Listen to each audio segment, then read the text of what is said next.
pas. Monsieur Macron, c'est à vous que je m'adresse maintenant.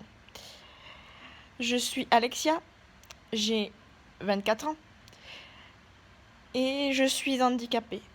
Il me semble qu'au début de votre campagne, vous aviez dit et promis que vous feriez du handicap une priorité. Or, pour l'instant, tout ce que je vois, c'est du recul.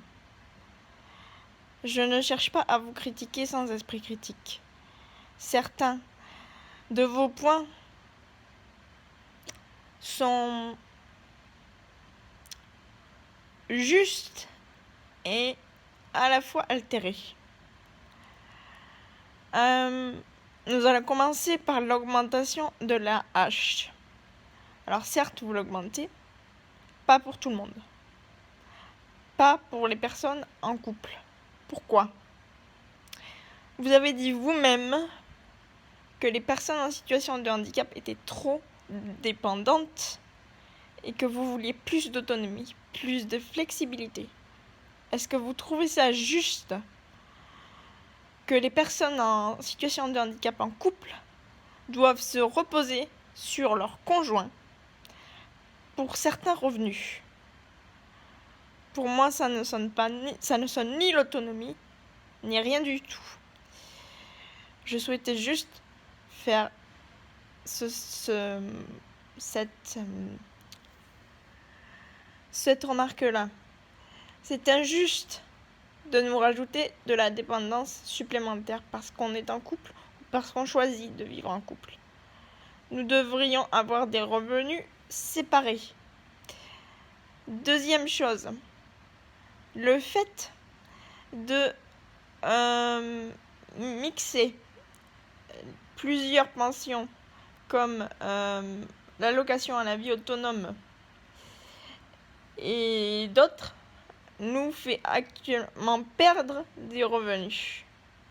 Encore une fois, comment voulez-vous que nous soyons autonomes dans un appartement avec des auxiliaires de vie si on nous supprime de l'argent et que pour certains, ceux qui sont le plus handicapés n'ont aucun moyen de travailler. Deuxième point, la loi Elan. Je suis d'accord avec vous sur ce point. Il est impossible d'avoir 100% des logements accessibles et je me suis battue avec plusieurs associations à ce sujet. C'est une utopie. En revanche, passer de 100% à 10%, c'est un peu drastique. Deuxième chose, vous avez dit que le reste des logements serait adaptable, qu'il suffirait de bouger ou de casser une cloison pour les rendre adaptés, on va dire. Qui paierait ? Comment nous assurer que le propriétaire en question ferait ces aménagements-là et ces travaux ? Deuxième chose, puisque techniquement l'appartement ne sera pas aux normes, comment être sûr que nous, en fauteuil électrique, pourrons passer dans les portes ? Car comme vous le savez, les portes aux normes doivent faire plus de 90 cm pour que tous les fauteuils puissent passer. Alors, au lieu de vous concentrer sur le nombre d'appartements accessibles, peut-être devriez-vous vous concentrer sur les normes qui régissent aujourd'hui. Et c'est ce qui nous coûte le plus cher, pas les constructions. Parce que si vous baissiez les normes, ou si vous changiez les normes, comme il a été fait en Angleterre, comme il a été fait aux États-Unis, où les normes sont différentes, l'accessibilité sera plus simple et coûtera moins cher. Ce n'est qu'encore mon opinion, Monsieur le Président, et je ne cherche pas à vous critiquer sans donner d'arguments. Encore une dernière chose. Si nous souhaitons, disons, aller chez un ami dont l'appartement n'est pas accessible, comment nous débrouillons-nous ? Nous restons chez nous et nous sommes encore une fois distancés de la vie sociale et de la vie normale des personnes valides. Nous souffrons de solitude la plupart du temps. Beaucoup de mes amis qui sont en situation de handicap souffrent réellement de cette solitude. Et je vous parle aujourd'hui parce que moi j'en fais partie, mais des amis aussi en font partie. Pas par choix, pas par volonté, mais par obligation. Est-ce que c'est nous traiter nous traiter dignement? J'en suis pas persuadée. Je tenais donc à vous faire part de ce point-là. Troisième chose, les transports. J'aborderai un point ici qui est pour moi le plus important et qui, aujourd'hui, me fait dire que la France ne nous traite pas comme de réels citoyens et ne nous traite pas comme des personnes dignes. La SNCF, et je cite, je n'ai pas peur de citer ici parce que j'ai des preuves, j'ai des lettres, j'ai des courriers qui m'ont été envoyés. Les 3/4 des trains, dont les TER, ne sont pas accessibles. On ne peut pas réserver Accès Plus parce qu'on ne sait pas 24 heures avant s'ils sont accessibles ou non. Donc, qu'est-ce qui nous arrive? On se retrouve à ne pas pouvoir rentrer dans les wagons ou à être confiné dans les compartiments à vélo. Est-ce nous traiter avec dignité? Je ne crois pas, non. Et je ne supporte plus cette façon que l'on a de nous dire que la SNCF est dans la loi et que nous devons attendre 2019 pour pouvoir prendre des trains. Sinon, nous devons prendre les corails qui sont accessibles à telle heure, telle heure, telle heure. Sauf que, comme vous, nous avons des rendez-vous et des impondérables que nous ne pouvons pas gérer. Pourquoi est-ce que, comme vous, nous ne pourrions pas prendre des transports? Pourquoi nous laisser pousser par la fatalité? Non, j'y refuse. Et je m'y refuse. J'en ai assez de devoir m'adapter, monsieur Macron. Et je m'adresse à vous parce que personne n'écoute. Personne n'entend. Deuxième chose sur les TGV. Trouvez-vous normal que, en fauteuil électrique, nous ne pouvons pas accéder ni aux toilettes, ni à la voiture de restauration? Sachez, monsieur Macron, que j'ai fait des trajets Toulouse-Lyon, Toulouse-Paris, sans aller aux toilettes pendant 6 heures. Je me suis retenue, ou je vais vous le dire clairement, je me suis fait dessus. Trouvez-vous que cela est digne? Trouvez-vous que cela est acceptable pour un être humain? Mon ami en question, Kevin Fermin, a porté plainte pour ceci. Il est actuellement en jugement et attend la réponse. Il lui est arrivé exactement la même chose. Et la SNCF a répondu qu'elle était dans ses pleins droits et dans les lois, et que les rames océanes étaient en train d'être mises en place. Seulement, elles ne représenteront que 10% du total des TGV. Alors, monsieur Macron, je vous pousse à agir, car vous voulez une France mobile, vous voulez une France motivée, vous voulez des jeunes motivés. Mais cela signifie aussi nous inclure dans la société, car nous sommes 10% de la population française. 10%, monsieur Macron. Et nous en avons assez d'avoir peur et d'appréhender à chaque fois que nous prenons le train, à chaque fois que nous voyageons quelque part. Nous en avons assez d'avoir honte parce que nous n'avons pas le choix. Nous n'avons pas d'autre choix que de nous faire pipi dessus. Nous n'avons pas d'autre choix que de passer 6 heures à ne pas manger si nous n'avons pas d'accompagnant. Dernière chose, les études. Ça revient exactement à ce que je viens de dire au niveau des trains. C'est-à-dire que comme nous dépendons d'auxiliaires de vie et d'heures préprogrammées qui ont été accordées par la MDPH, nous avons des heures pour aller aux toilettes. Mettez-vous à notre place 1 minute. Pensez-vous et réfléchissez que si vous étiez valide, vous êtes valide, si on vous mettait sur vos toilettes une pancarte en vous disant non, vous n'avez le droit d'aller aux toilettes qu'à 13 heures et à midi. Le reste du temps, vous vous débrouillez. Vous êtes malade, vous avez un souci, vous vous débrouillez. C'est comme ça. L'école dans laquelle j'étais, l'école de commerce, dont je ne citerai pas le nom ici parce qu'elles ont fait tout ce qu'elles ont pu pour adapter au maximum mon séjour là-bas.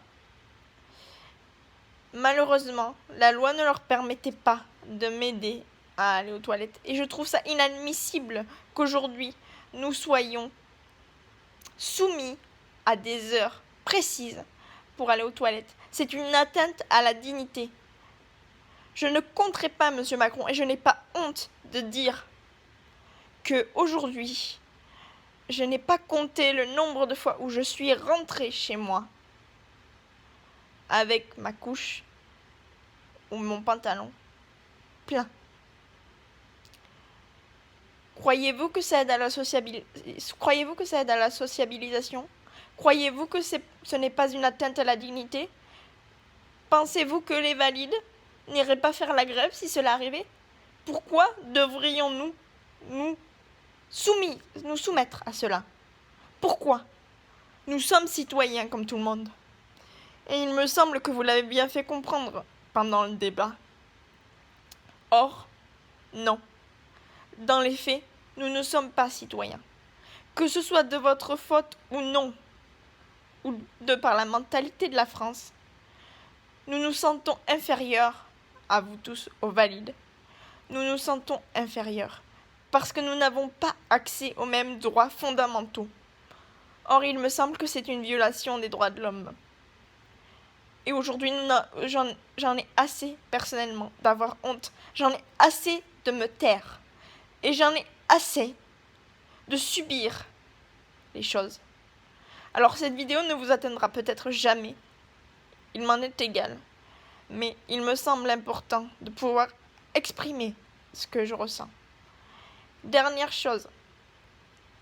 Au sujet, là, ça ne me concerne que moi et beaucoup d'autres personnes qui souffrent de douleurs chroniques. Les soins médicaux. Ici, je vais devoir vous expliquer un peu mon parcours rapidement.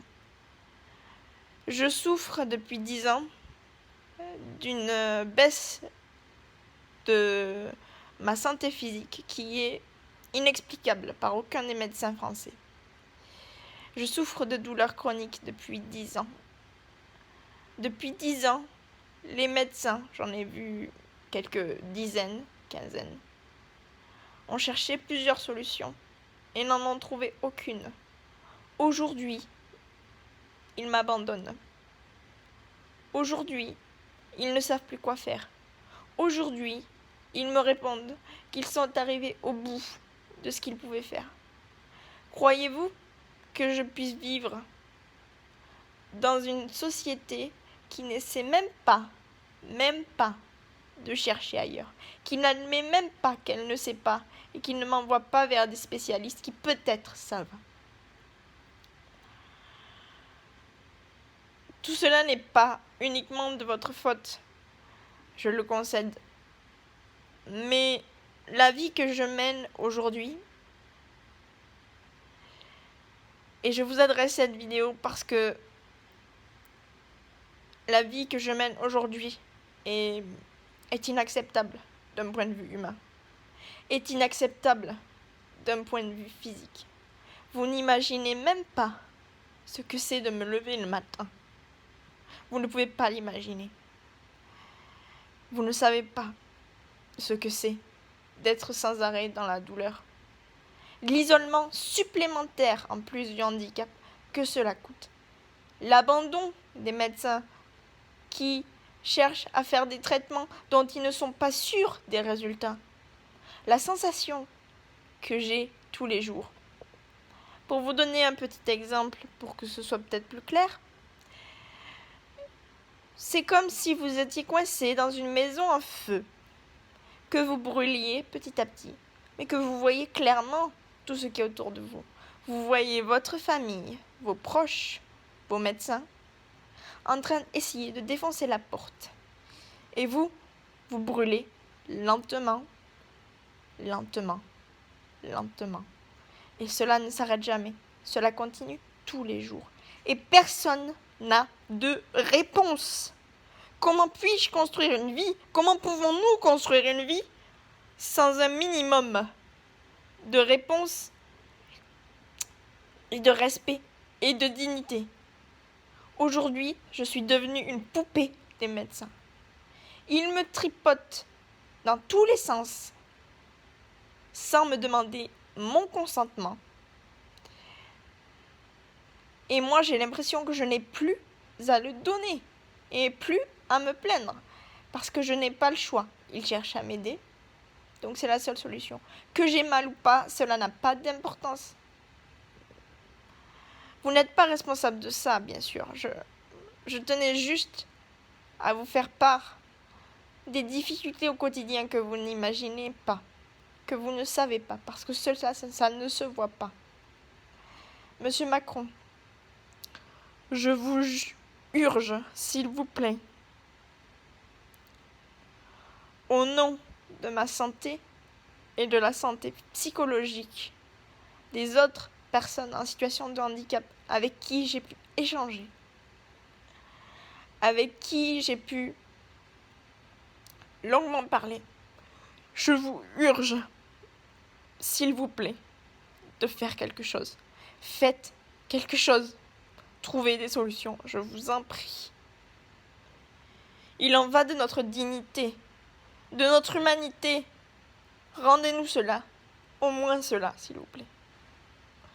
Que nous ne nous sentions plus comme des sous-citoyens, comme des citoyens de seconde zone qui n'appartiennent pas à la France.